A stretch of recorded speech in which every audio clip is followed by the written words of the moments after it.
You might not have noticed, but the USS Gerald R. the most advanced aircraft carrier in the world, is leaving Europe and heading to the Caribbean. At first glance, it might seem like just another deployment. But this is far more than a routine movement. The truth behind this shift is deep, strategic, and critical for the Western Hemisphere. It is not only about counter-narcotics or disrupting criminal networks. It is about demonstrating American strength, projecting power, and reshaping the balance of influence close to home. Officially, the Pentagon says this move supports the president's directive to dismantle transnational criminal organizations and fight narco-terrorism. That is true, but it is only the surface of a much bigger picture. Behind this announcement lies a message. The United States is stepping up its presence where it matters most, ensuring that no threat can grow unchecked near our borders. This is a clear signal to cartels, hostile regimes, and anyone considering exploiting the Caribbean or Latin America to challenge American security interests. For decades, the Caribbean and Latin America have been areas of consistent U.S. focus. But this redeployment is different. The Forward Carrier Strike Group is a formidable force. It includes a full air wing with FA-18 Super Hornets, EA-18G Growlers, E-2D Hawkeyes, and MH-60 helicopters. These aircraft provide unmatched capability for surveillance, precision strikes, electronic warfare, and early warning. They allow the carrier to monitor air and sea activity across hundreds of miles and respond immediately to any threat. The Ford is escorted by 4 Arleigh Burke-class destroyers: USS Winston S. Churchill, USS Bainbridge, USS Mahan, and USS Forrest Sherman. At least one attack submarine is expected to join the group, creating a self-sustaining strike force. This combination of carrier, air wing, destroyers, and submarines represents a complete combat ecosystem. It can operate independently, project power, and respond to any scenario with incredible speed and precision. This is not a symbolic move. It is a demonstration of power. It is a reminder that the United States can project strength anywhere, at any time, even in its own neighborhood. The Caribbean is far more than a collection of islands. It is a strategic crossroads connecting North America, South America, and the Atlantic Ocean. Trade routes, energy lines, and military logistics all pass through this region. Controlling the Caribbean means influencing the security of the entire hemisphere. By positioning the Ford there, the United States is making a clear statement.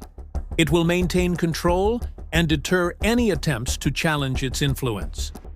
Venezuela is a key factor in this calculation. The country has become increasingly aligned with U.S. adversaries, including Russia, China, and Iran. Recent flights by B-1 and B-52 bombers near Venezuelan airspace, described as bomber strike demonstrations, underline Washington's resolve. These flights, together with the Ford's arrival, send a unified message.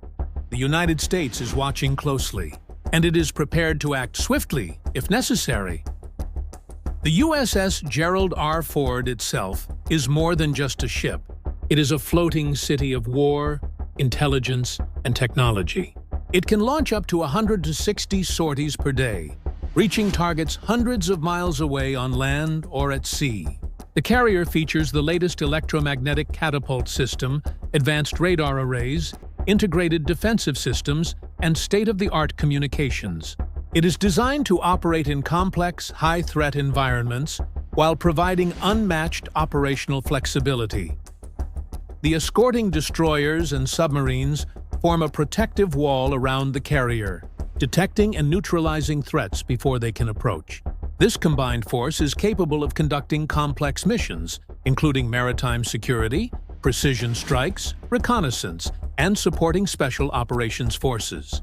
In short, it is a complete, self-sufficient, rapid response combat group capable of defending the homeland and projecting power across the hemisphere.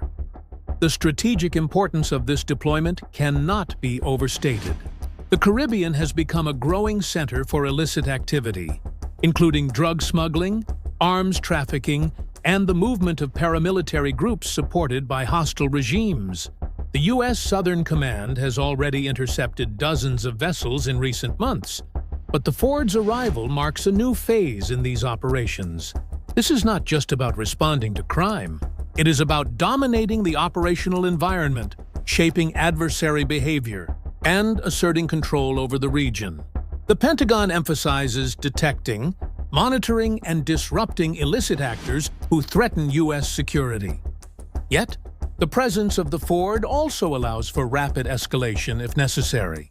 Imagine tensions rising with Venezuela. Intelligence reports indicate narco-terror networks may be using Venezuelan ports to move weapons or drugs. With the Ford nearby, the U.S. can launch surveillance, precision strikes, or deterrence operations instantly, without relying on forces from across the globe. This flexibility is unmatched by any other nation and shows that the U.S. does not merely react. It shapes the events around it. Timing is crucial. This redeployment follows weeks of increased military presence in the region. Approximately 10,000 U.S. service members are already deployed in and around the Caribbean. With the Ford's arrival, the number of assets, naval, air, and support forces increases significantly. Reports indicate that around 14% of the U.S. Navy's combat fleet is now operating in SOUTHCOM's area of responsibility. This is a massive concentration of power and clearly indicates where U.S. attention is focused. Pulling the Ford early from Europe is no small decision. Aircraft carriers operate on schedules planned years in advance.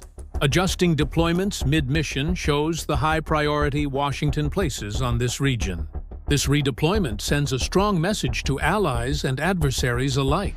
For partner nations like Colombia, Panama, and Brazil, the Ford's presence reassures them of U.S. commitment to regional stability and security. For hostile actors, it signals that American power is immediate, precise, and overwhelming. The psychological effect is significant.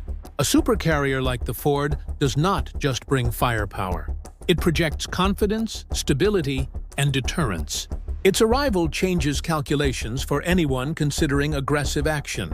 It limits options and demonstrates that the United States is ready to defend its interests decisively. This is the modern embodiment of the Monroe Doctrine, ensuring that threats near U.S. borders will not go unchecked. Even if no conflict occurs, the Ford's presence ensures readiness, integration, and operational testing. The carrier's crew, air wing, and escort ships will operate in real-world conditions, refining tactics and validating systems. This prepares the force for any scenario, enhancing America's ability to respond rapidly and effectively. In short, the USS Gerald R. Ford moving to the Caribbean is not just a reaction to events. It is preparation, deterrence, and strategic positioning combined. It demonstrates the United States' commitment to its homeland, its allies, and the security of the entire Western Hemisphere. It shows that America can act decisively, project power, and maintain control anywhere in the world, including close to home. This is not the end of the story. It is the beginning of a new chapter in U.S. military presence in the region. When the world's most advanced aircraft carrier moves, the world pays attention. And that is exactly what is happening right now. If you found this analysis interesting, make sure to like this video and subscribe for more updates on U.S. military power and strategy.